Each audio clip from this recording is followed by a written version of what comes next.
into going on with the wedding because she had family from England that came over, and it was a big affair in New York it was going to be. So they went on, they ended up getting married, and my mother had a nervous breakdown like right after the wedding. Wow. So they tried to make it work. My dad really wanted to make it work, so they went for some marriage therapy. And this is like in 1959. This is like a year after they got married. And the marriage counselor told them if they want to save their marriage, they should have a kid.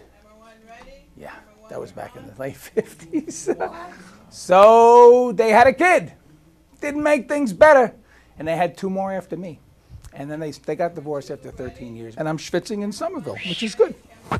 So if you have any questions, I'd be happy to ask them anything about the play or the process or...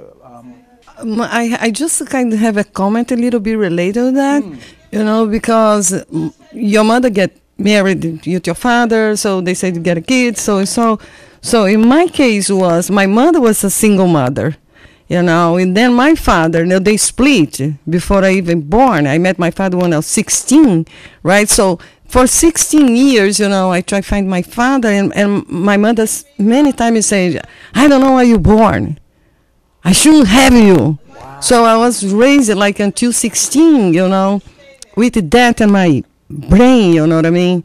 So it was kind of hard, you hear that, you got the teenager, so it's a little bit like a relate, right?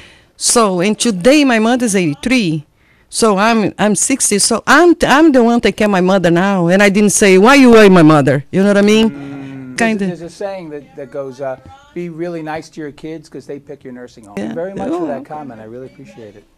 Yeah, good luck with the show. I wish you the best. What can I talk to you about? Oh, I know. I could tell you a joke about Jewish mothers, which is kind of a funny joke. It kind of relates to this, but it kind of doesn't. It's about, there's an old Jewish woman who goes to the beach with a grandson, and the grandson's playing on the beach and has the pail and everything is playing, and the grandmother's watching. All of a sudden, the giant wave comes crashing into the beach, and when it recedes, the kid's gone. The grandson's gone.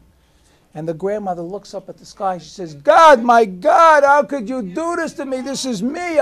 I'm your #1 fan. I mean, I keep kosher. I go to keep the Seder. I go to synagogue. I take care of the B'nai. I do everything, God. How could you take my grandson, please? Please give me my grandson back. And all of a sudden, the clouds get dark, and there's lightning, and a giant wave crashes on the shore. And when it pulls back, there's her little grandson playing like nothing happened. And she looks up at the sky and she says, he had a hat.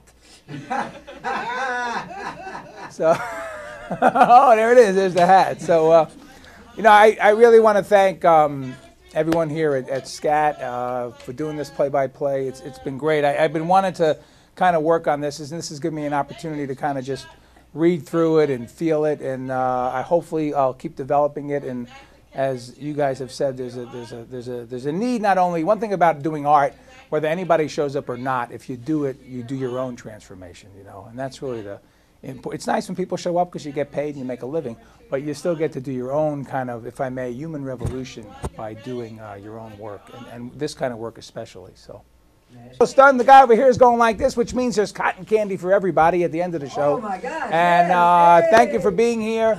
Thank you, SCAT. Everyone, a big hand for the SCAT crew. And this is Play by Play.